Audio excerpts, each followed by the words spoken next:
Bonjour, nous voici pour la troisième vidéo. Après avoir présenté l'inventeur des ambulances volantes au cœur des batailles, voici quelques explications sur l'histoire des transports par rail des blessés ou malades. Dernièrement, nous avons pu voir et entendre que des hôpitaux ont transféré des patients fortement atteints par le Covid-19 vers d'autres hôpitaux de France par TGV. Certains journalistes ont présenté cette idée comme si ça venait de sortir ou que cette idée sensationnelle venait d'être inventée. Pour rappel, lors du conflit de 1870-1871, le directeur des ateliers des chemins de fer de Montigny-Metz, M. Dietz, décida de récupérer tous les wagons couverts de la gare de Metz et des ateliers de Montigny-Metz pour les installer sur l'esplanade de la ville de Metz. Cela représente 273 wagons qui ont été transformés en hôpital pour soigner les blessés qui venaient des champs de bataille alentours. Nous avons ici une jolie photographie présentant donc l'esplanade de la ville de Metz avec les wagons transformés en wagons ambulance et hôpital de fortune.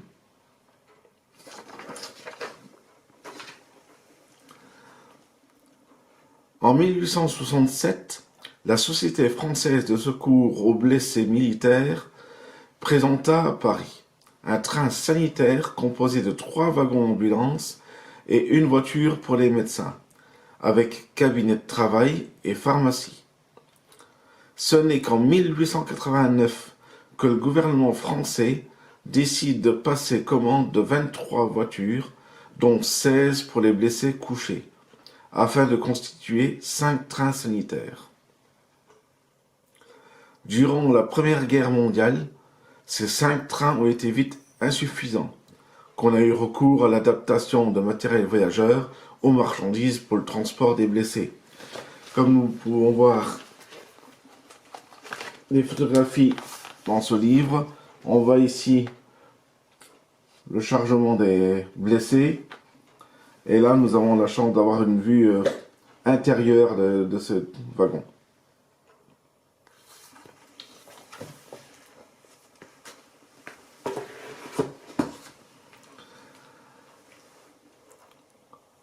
À partir des années 20, le gouvernement demanda aux compagnies de chemin de fer de commander des voitures qui puissent être sanitarisables.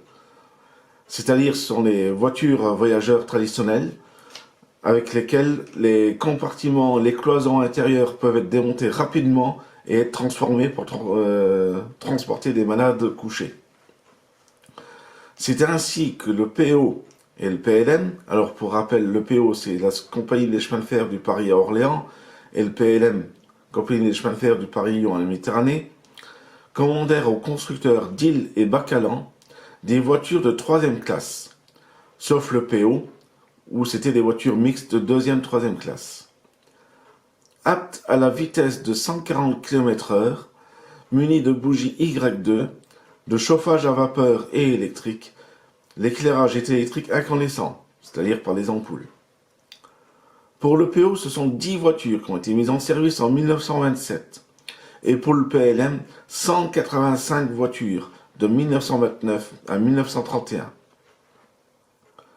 Ces voitures sont facilement identifiables par la présence d'une large porte à double battant au centre de la caisse, afin de permettre un accès plus aisé par les brancards portant les malades.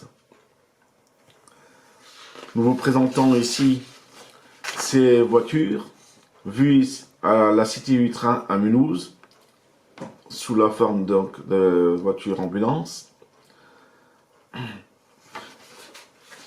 Les amateurs ferroviaires, ils désignent ces voitures-là, les voitures Bacalan. Nous pouvons voir bien ici la porte centrale à double battant pour un large accès par les brancards.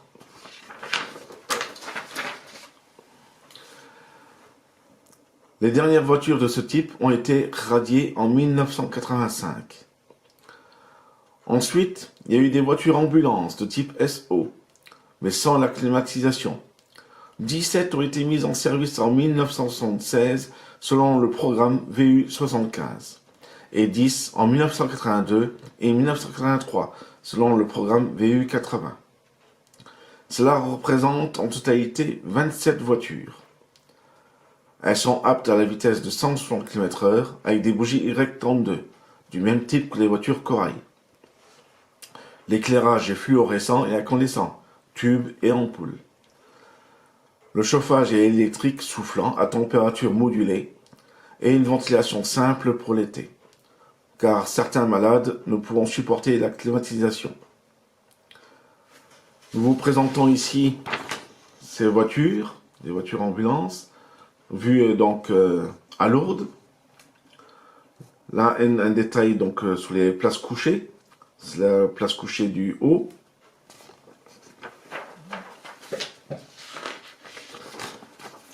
Vue sur la partie centrale, donc avec un large couloir. La couchette du haut, du bas, la couchette du haut.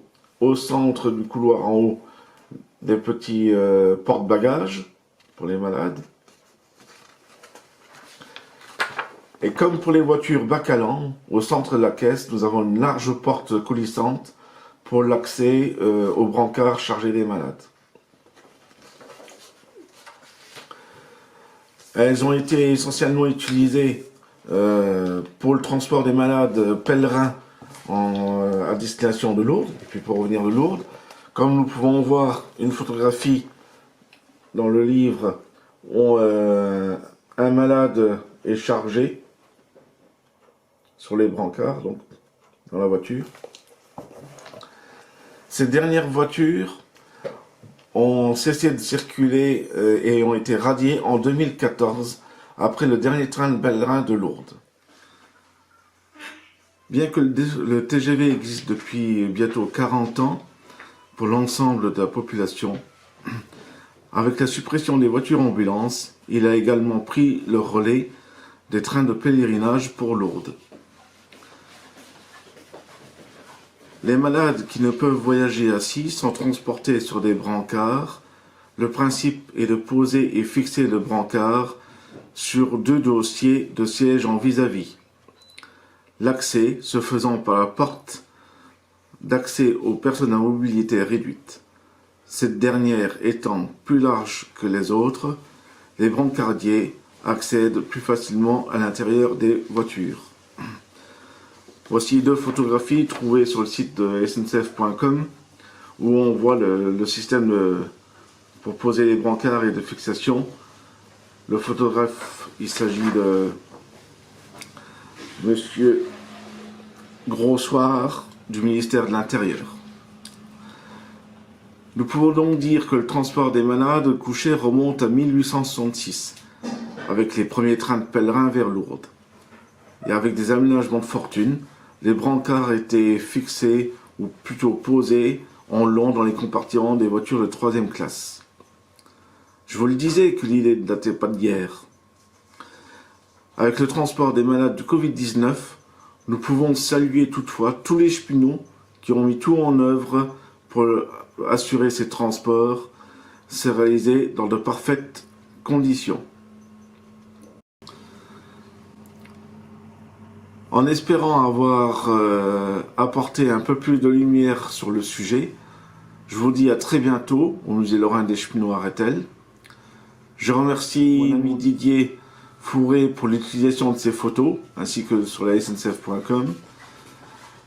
Comme vous l'avez remarqué, j'ai utilisé des livres, donc Montigny-MS, Bassutz, 2 grands ateliers de chemin de fer en Moselle, toujours en vente au musée Lorrain des Cheminots, La France en train, et l'encyclopédie des voitures de la SNCF, aux éditions de la Vie du Rail.